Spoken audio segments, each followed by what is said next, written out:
Chers amis, bonjour. Nous sommes le dimanche 25 décembre 2022, Noël, la Noël catholique, donc la fête des chrétiens catholiques. Nous, les Arméniens, nous sommes plutôt donc grégoriens ou de l'Église apostolique arménienne.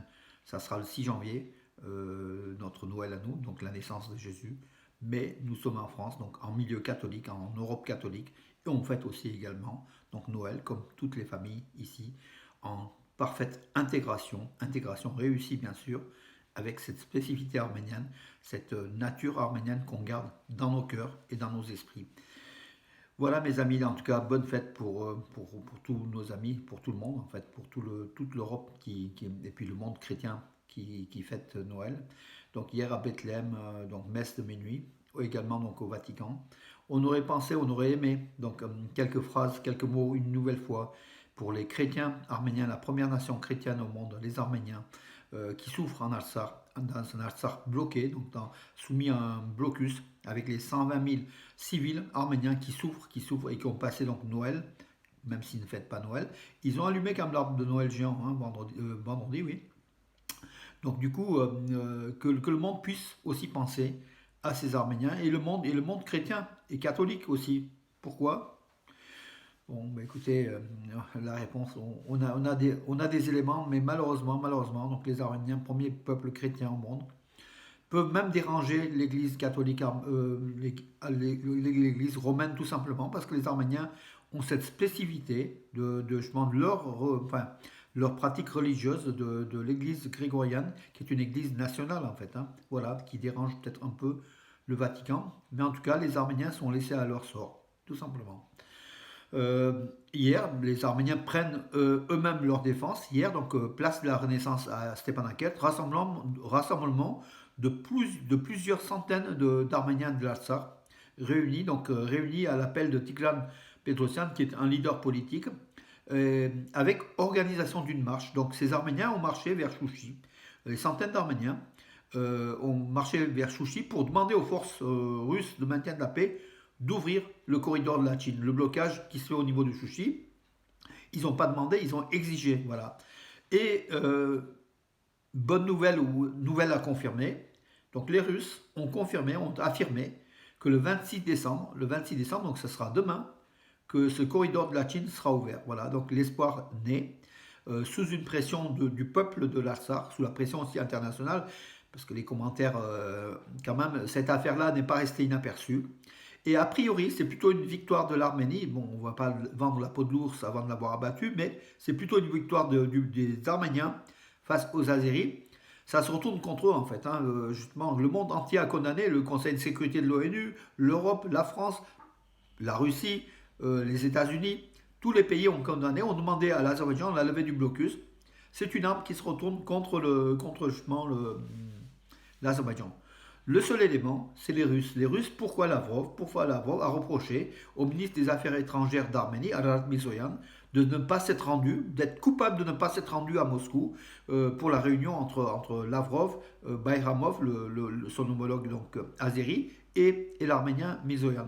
Voilà, donc Lavrov a reproché à l'Arménie de boycotter donc la réunion de Moscou.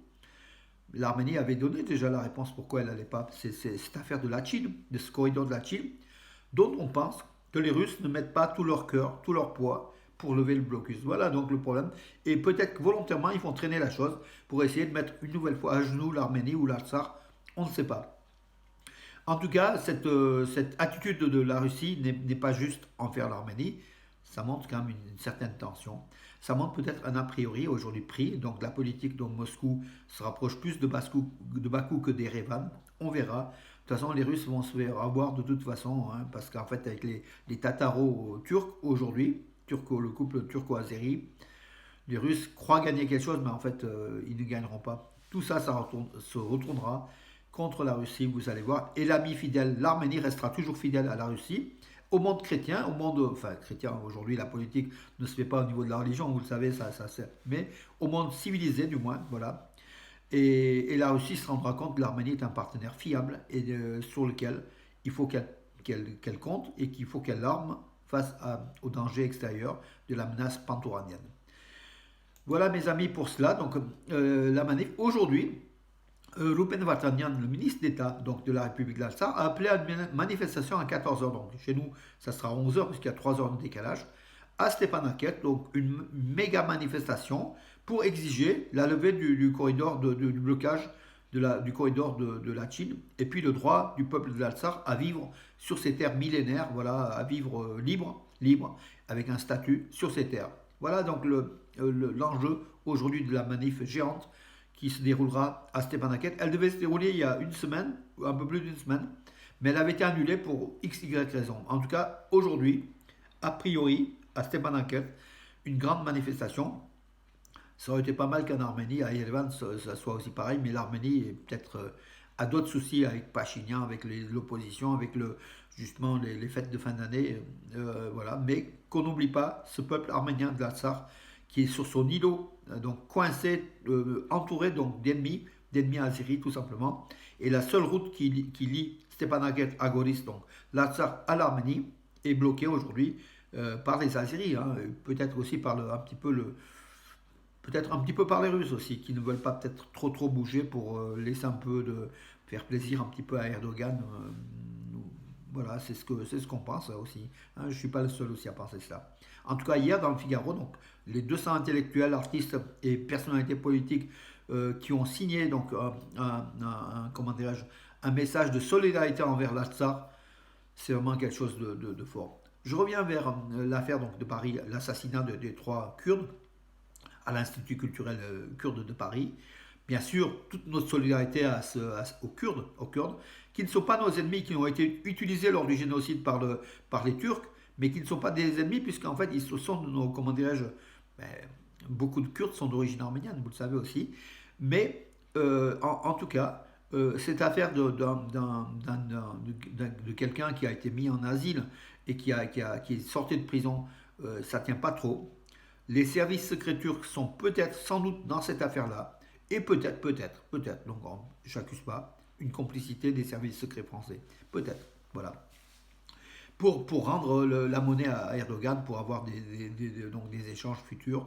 Voilà la stratégie aussi des États, en fait. Hein, et des politiques d'État ont d'autres intérêts que l'humain, que le droit des peuples, le droit du peuple kurde, le droit du peuple arménien. Voilà à quoi s'en tenir. En tout cas, nous sommes solidaires du peuple kurde qui lutte. Et hier, justement, dans les manifestations, a priori, il y a eu des provocations turques qui a fait que les Kurdes ont réagi de façon violente. Bien sûr, on condamne hein, toute violence manifestant, on condamne, mais il faut comprendre que les Kurdes sont à bout, hein, et d'autant plus que l'assassinat des trois dirigeants kurdes il y a une dizaine d'années n'a toujours pas été réellement élucidé. Voilà, ça s'est un petit peu imbriqué. On attendra cela. En tout cas, on va suivre de près cette affaire-là, donc des Kurdes. Et puis la position de la France et de la Turquie, bien sûr, qui s'immiscent dans les affaires intérieures de la France. Rien n'est anodin. Hein. Tout ce qui est turco-kurde, rien n'est anodin. Voilà. Askeran, la ville d'Askeran, donc l'une des 4 villes d'Arménie, grande ville d'Arménie, pardon, de l'Artsakh, commence à manquer des produits de première nécessité, comme l'huile, rationnement donc du pain, de l'huile, du sucre, de la farine. C'est quelque chose de, comment dirais-je, ben, c'est pour lutter contre des dépenses inutiles, la surconsommation, et pour essayer d'affronter peut-être aussi le blocus pour un temps peut-être plus long. Donc voilà, ça sera aussi vrai sans doute à Mardakert. En fait, les 4 villes, Stepanakert, Mardakert, Askeran et Mardouni sont les 4 villes principales de la République de l'Artsakh aujourd'hui. On a perdu Hadrut au sud, est, on a perdu le Chouchi, voilà, enfin, occupé par l'Azerbaïdjan pour un temps, on verra. En tout cas, dans ces 4 villes, bien sûr, et puis les villages, la pénurie s'installe. Il faut réellement que ce corridor de la Chine soit ouvert. Donc, la bonne nouvelle peut-être demain, on attendra en tout cas. Gumri, la deuxième ville d'Arménie, donc Vanatzor est la troisième ville d'Arménie, ex-Kirovagan, en fait, Gumri, a allumé son sapin de Noël géant sur la place Vartanians, au centre-ville de Gumri, face à la mairie, hein, en fait, voilà, avec des boutiques pour Noël, en fait, de vente de fin d'année.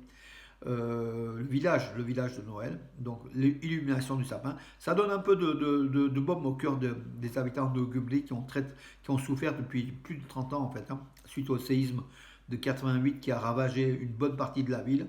Aujourd'hui, Gumli et trouve le bonheur, et que ces lumières de Gumli puissent un peu, comment dirais s'afficher comme des notes d'espoir du peuple arménien de Gumli, la deuxième ville d'Arménie, qu'on aime beaucoup parce qu'il y a beaucoup d'Arméniens de la diaspora, dont nos familles étaient aussi donc à Gumli, puisqu'ils étaient repartis en Arménie dans les années 60. Voilà. Donc bonheur à Kubli, bonheur à Yerevan, bonheur au peuple arménien. Bonne nouvelle aussi, mes amis. Donc voilà, donc l'Armenian National Committee of America donc l'a annoncé en 2023. Pardon, c'est plutôt Frank Pallone, le sénateur Frank Pallone, le membre du Congrès, oui, qui a annoncé que les États-Unis ont acté dans leur budget pour 2023 un montant de 60 millions de dollars pour l'Arménie. C'est un record, hein. D'habitude, c'était de l'ordre de 10, 20, 30 millions, ou ça a été jusqu'à peut-être 50, je ne suis pas sûr. En tout cas, 60 millions de dollars pour l'Arménie et 2 millions de dollars supplémentaires à l'Artsakh. Officiellement, c'est pour déminer, mais en fait, bon, effectivement, ça va aller donc pour l'Artsakh, c'est très très bien. C'est plutôt une victoire donc des amis de l'Arménie aux États-Unis, au Congrès américain. C'est une bonne chose.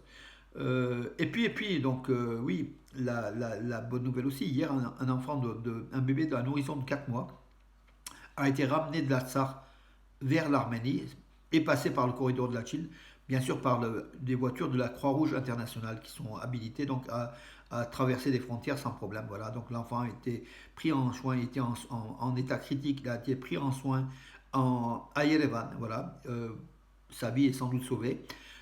Et en retour, des médicaments ont été rapportés en Artsakh par la Croix-Rouge internationale. Comme quoi, donc, effectivement, il y a des choses qui se font. En tout cas, la bonne nouvelle, on attendra donc demain, avec cette promesse par les Russes de l'ouverture du corridor de la Chine, donc le 26, donc 26 c'est demain. Moi, j'avais aussi quelques échos il y a quelques jours de cette date-là, je ne communiquais pas, parce qu'il se tractait des choses, hein, voilà, tout simplement, mes amis, pour vous dire que toute l'information n'est pas toujours écrite pour pas nuire justement aux faits. Les tractations sont avancées. Et on espère réellement que demain, ça sera le jour pour les Arméniens de l'Artsakh qu'on soutient. En tout cas, mes amis, joyeuses fêtes pour ceux qui fêtent Noël. Et vous êtes nombreux, on est nombreux puisqu'on est quand même Arméniens de France et on vit à l'heure de la France aussi. Aussi, donc, fête aussi, enfin, bonheur et surtout sur espoir pour les Arméniens de l'Artsakh. Espoir pour les Arméniens de l'Arménie dont l'économie se redresse et que l'Arménie commence à s'armer pour essayer de faire face aux futurs défis pantouraniens aux frontières. En tout cas, hier, les frontières de l'Arménie, rien n'a été signalé par le ministère arménien de la Défense. A priori, rien n'a bougé, donc pas de tir azéri important. En tout cas, joyeuses fêtes, mes amis, et à demain.